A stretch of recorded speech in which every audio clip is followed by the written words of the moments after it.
Este programa ha sido financiado con recursos del Fondo de Responsabilidad Social como un aporte de la Ley de Responsabilidad Social en Radio, Televisión y Medios Electrónicos para el desarrollo de la producción nacional independiente y la construcción del nuevo modelo comunicacional.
Thalía nace luego en el año 80 en esta ciudad de Barquisimeto, en el Hospital Antonio María Pineda, un 14 de mayo.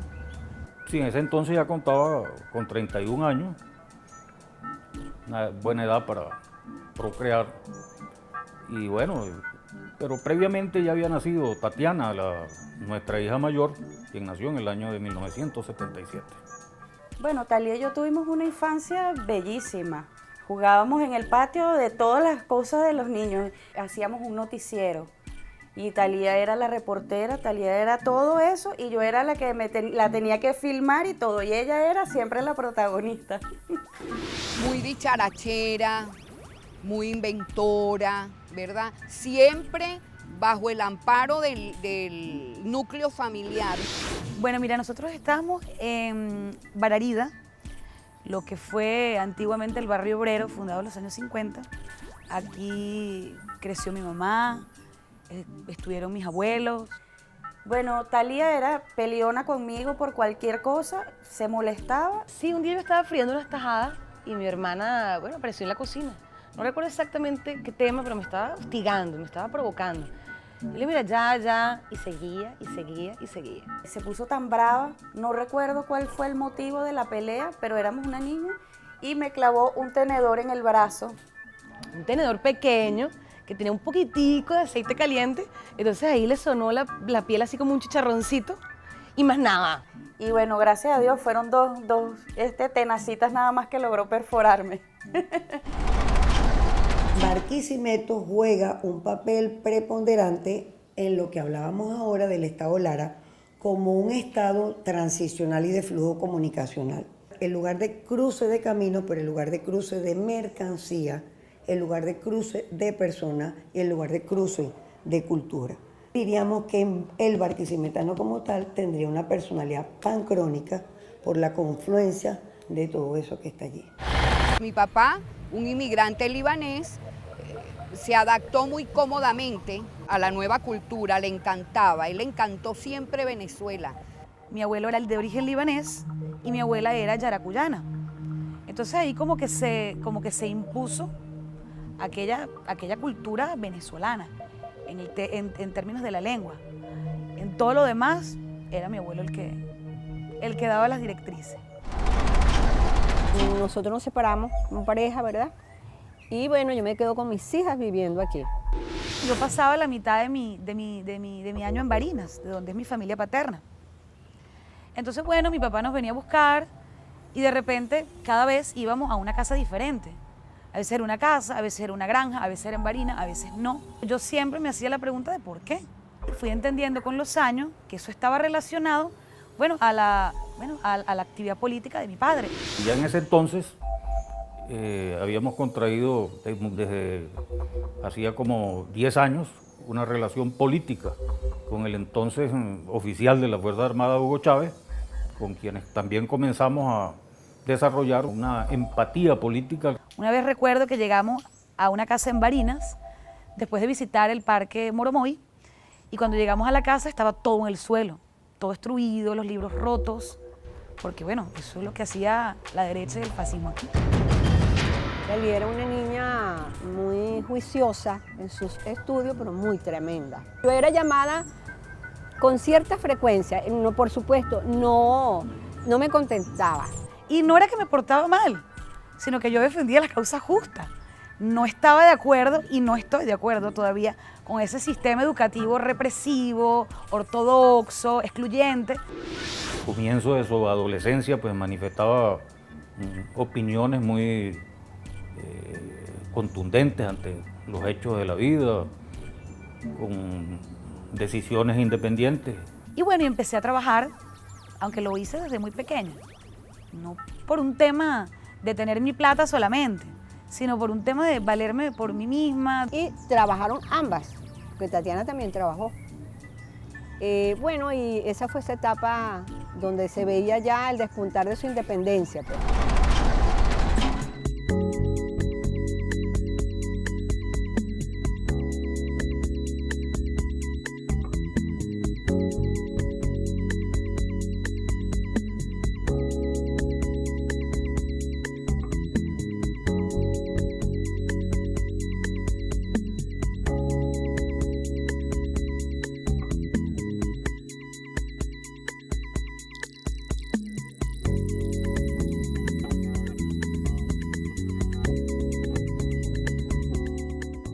Comencé a trabajar con Franklin aproximadamente cuando estaba terminando el bachillerato y esperando, en ese intermedio en que esperaba la respuesta de la universidad. Ella de cliente se convirtió en mi, digamos, aliada, que me ayudaba muchísimo en la peluquería. No teníamos toda esta tecnología que hay ahora, computadoras, no. Trabajábamos tarjeta de crédito con el molde troquelado, con el cuaderno, con el efectivo, y nos las ingeniábamos muy bien. Mira, imprescindible, indiscutible, espectacular. O sea, todo era una sinergia muy bonita. Y en términos laborales, de Franklin, sobre todo, porque ahí nos parecemos muchísimo, la disciplina, la metodología, la dedicación, la entrega al trabajo. En términos, digamos, humanos, bueno, cómo trabajar sabroso, pues, cómo aprender a trabajar disfrutando cada momento. Franklin me enseñó a hacer las cosas bien, siempre con el toque de locura necesario para que, bueno, para que las cosas tengan magia. Es más, todavía, hoy día, las clientes la extrañan a ella. En el 97, cuando yo me gradué de bachiller, yo sentía que estaba muy limitada, o sea, las opciones eran muy limitadas para los estudios. Y bueno, lo dije aquí en mi casa y bueno, el dramón. No, que por favor, mira, yo soy una muchacha grande, yo voy a aprender, yo voy a ir a estudiar. Como cuando Talía me anuncia que se va a desplazar hacia la capital a seguir estudios, digamos que contrariando el sentido maternal de protección directa hacia sus hijos, yo lo consideré como un hecho normal. Hasta lo último me opuse. De hecho, yo creo que yo no la fui a despedir al terminal, pero de parte mía también, luego pienso que no he debido hacer eso. Pero era así de dolor, de que no quería, bueno.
Bueno, Thalía parte de la ciudad a los 18 años.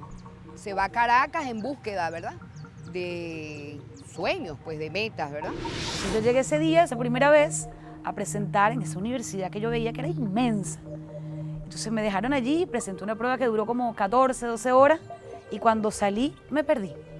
Fue mi primer trauma en la ciudad de Caracas. Paradójicamente, lo que más me costó cuando llegué a Caracas fue el ritmo de la ciudad. Digo paradójicamente porque yo estaba buscando eso. Me costó mucho el alejamiento de mi familia, muchísimo. Cuando yo la iba a visitar, le llevaba comida congelada, todas esas cosas que la mamá le hace y se la manda para que la niña no pasara hambre. Se puso flaquitica un tiempo. Llamaba todos los días, hablábamos, todos los días. Yo siempre iba a supervisar las residencias. Pues. A mí no me gustó porque primero eran 60 muchachas en una residencia. La experiencia compartida de no ser de Caracas, cada una con su historia regional, personal.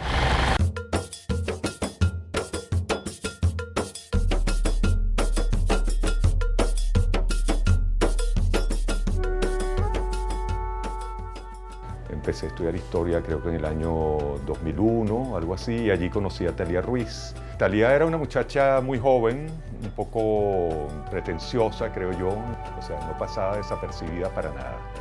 Intervenía en las clases. Yo no solamente venía a las aulas formalmente a estudiar, sino que yo, trabajaba por la universidad, me preocupaban los problemas de la universidad, yo militaba en la universidad, me iba a todos lados, a reunirme en FASE, en ingeniería, en arquitectura, en tierra de nadie, donde fuese necesario hacerlo. Yo sentía a nivel personal como una especie de laguna, ¿sabes? Una especie de laguna, mira, ¿y por qué? ¿Por qué fue que mi abuelo vino así, asado? ¿Y por qué es que nosotros, por ejemplo, no hablamos el árabe? Todo el mundo me decía en la universidad que yo no iba a poder hacer ese trabajo. O sea, que a mí me tocó realmente hacer la propia investigación histórica, reconstruir todo aquel proceso a partir de las fuentes de primera mano. Entonces yo llegaba a aquellas entrevistas a llorar, porque además cada cosa que yo descubrí ese día me movía una fibra personal muy fuerte. Llegaban a La Guaira y se iban al oriente del país, donde pareciera que los árabes, sobre todo los libaneses, conseguían como su medio geográfico, espacio geográfico muy parecido al del Líbano, la playa, el clima y todo eso, y después se empiezan a dispersar. Porque los primeros migrantes libaneses arribaron a esta ciudad al final del siglo XIX. ¿Qué tipo de población extranjera está viniendo por acá? Básicamente entran sirios, libaneses, palestinos, pero también entran italianos, españoles que ya estaban aquí, pero que incrementó la cantidad y que influyó notablemente en el modo de vida.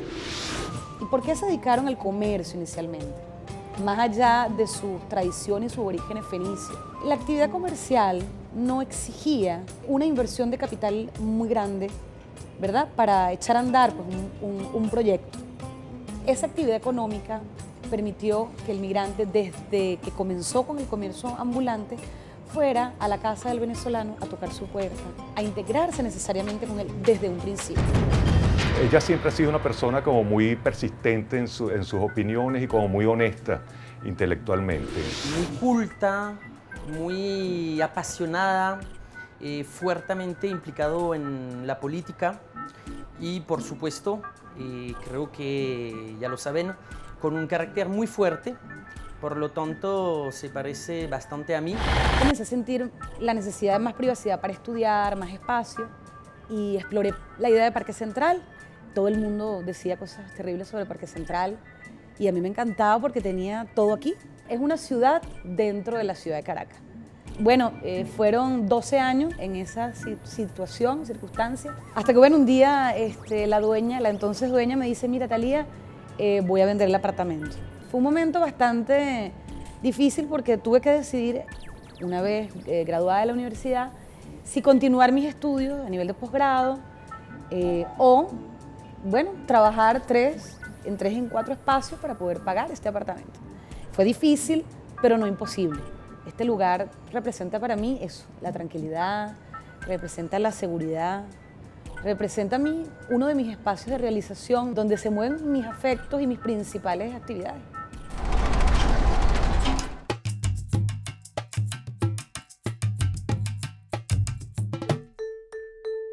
Román y yo hemos compartido esa debilidad por la comida, por la cocina. Román es prácticamente imponente en la cocina, pero me gusta porque aprendo. Ahí, digamos, siempre nos estamos moviendo entre lo venezolano y lo mediterráneo. Nosotros inventamos y experimentamos permanentemente, invitamos a los amigos. Para nosotros es una fiesta, es un show. Hacemos comidas de todas las culturas, de las que no sabemos, no tenemos miedo a experimentar porque tenemos esa inclinación, esa curiosidad. Finalmente, en torno a la comida, una sociedad se reconoce y se encuentra. En mi etapa de muchacha, hay que decirlo, era otro el contexto. Gracias a las políticas sociales que se han implementado en el país con la Revolución Bolivariana, bueno, todas esas organizaciones culturales, musicales, artísticas, se han visibilizado. Un hábito, es una costumbre, es un sentir permanente, porque donde quiera que usted esté, hay alguien que está cantando, y alguien que está tocando, y alguien que está bailando. Cuando tomes tu café, toma tu café con caña, que solo la caña da el aroma. Cuando tomes tu café, toma tu café con caña, solo caña da el aroma, con azúcar y con caña. Cuando tomes tu café, toma tu café en España y no te lo tomes sin la caña. Cuando tomes tu café, toma tu café en España, de esta caña en España y con caña.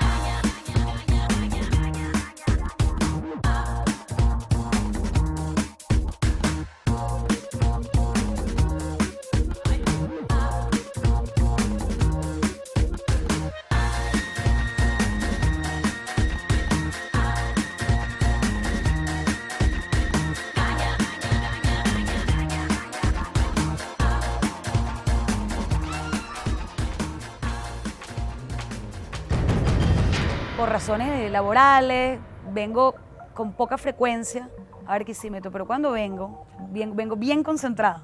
Bueno, Lara es un estado productor de muchísimas cosas, no solamente de agricultura, sino de artistas, de poetas y también de un producto que es muy emblemático, que es el cocuy de penca, que desde el año 2005 fue decretado, nombrado Patrimonio Cultural del Estado Lara.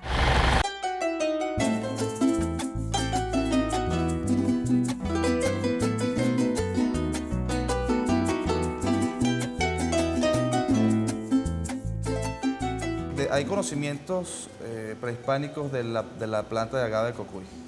Eso vino de nuestros antepasados, ha pasado de generación en generación. La planta dura alrededor de entre 6 y 7 años para madurar. Luego sale lo que es la flor o el maguey, como la gente lo conoce. Nosotros lo cortamos, esperamos 6 meses para que los jugos, las hojas se llenen de jugo. Luego se corta las hojas que nos sirven de abono, luego nada se desecha y se fermenta durante 15 a 18 días de manera natural. Luego se pasa por el proceso de destilación. A través de calor sube el vapor por la columna, se le inyecta agua fría, condensa y baja los vapores de alcohol y sale el producto como tal. Te purifica la sangre, te sirve de digestivo, te ayuda con los triglicéridos, te ayuda a quemar grasa. Por eso está la gente que es diabética que le recomienda mucho la parte del cocuy. No hay un barquisimetano que no tenga en su carro o en su mochilita su litrico de cocuy. Hay que recordar que Venezuela es una tierra de inmigración, una tierra de movimiento. El Estado en varias oportunidades ha llamado a las comunidades extranjeras a sumarse a la construcción de la nación. Sin embargo, no fue el Estado como tal que se encargó de asimilar o de la integración de estos residentes extranacionales. Al principio, como expresaba hace un momento, se trataba de la incorporación al ámbito comercial. Después fue diferente. Después fue ya paisano, camarada, venga usted, acá está una comunidad establecida. Nos encontramos con muchos nietos o bisnietos de inmigrantes que reivindican sus raíces, que reivindican su pertenencia a una comunidad extranjera que yo califico de comunidad imaginaria. Yo creo que definirse como reconociéndose culturalmente, nosotros podemos reconocer a los demás. Esta diferencia le da su propia identidad. Yo emprendí con mi pareja pues una convivencia y sí siento la necesidad ya como de disponer ya de mi espacio. Yo trabajo desde hace 2 años por mi cuenta, estoy montando un proyecto con una compañera y bueno, entonces ahora digamos que viene esa otra fase. De hecho a ella se le ocurrió primero la idea y bueno, me lo comentó y me dijo que por qué no hacíamos una compañía editorial. Además trabajábamos con lo que nos interesaba y con lo que nos gusta hacer, que es la edición de texto, ¿no? Nosotros tenemos como premisa como la rigurosidad de las investigaciones que nosotros avalaremos y de las publicaciones. Y poder, por supuesto, darle cabida a todos aquellos autores amateur, el tema del género, los análisis políticos. Digamos que nosotros apostamos a meternos con todo. Hay una impresionante cantidad de libros en la calle y creo que este es el momento no solamente para que nuestro proyecto surja, sino para que surjan muchísimos proyectos que tengan que ver con la labor editorial, que tanta falta también hace a nuestro país. Todavía veo sus maestras, que algunas que están en el pedagógico, y me preguntan por Thalía siempre, pero Thalía sigue igualita. Thalía es barquisimetana, pero ella tiene su caraqueño adentro. Le imagino mañosita. Sin embargo, creo que es una mujer que indudablemente va a tener muchísimo éxito a nivel personal. Por lo menos como historiadora, por lo menos como editora de texto, pues tiene mucho talento. El afán que tenemos los dos de cuestionar y debatir de absolutamente todo. O sea, si no hay amigos o camaradas, sino camarados que están con nosotros para debatir unos temas, lo hacemos entre nosotros mismos. Es muy abierta a que uno le diga cosas que de repente no son muy agradables, pero las asume y eso es muy bueno. Los pensamientos son muy fuertes cuando no estamos de acuerdo, pero en realidad eso es un conflicto positivo porque de esta confrontación de ideas nace una forma de pensar diferente y al final un poco común a los dos.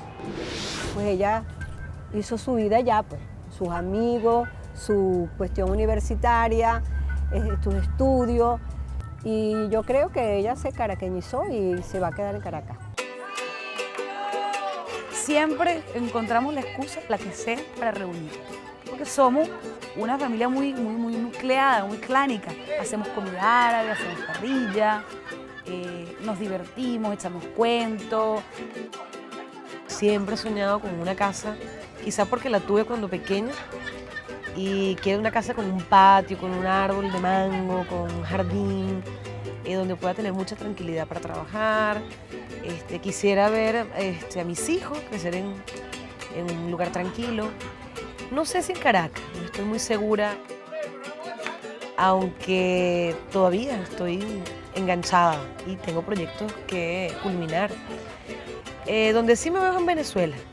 Voy a consolidar Andapalabra como mi espacio de realización, digamos, profesional, lúdico. Sé que voy a seguir trabajando por la construcción de este proceso revolucionario. Sé que quiero tener y constituir una familia. Digamos, esas son mis certezas y hacia allá voy a caminar.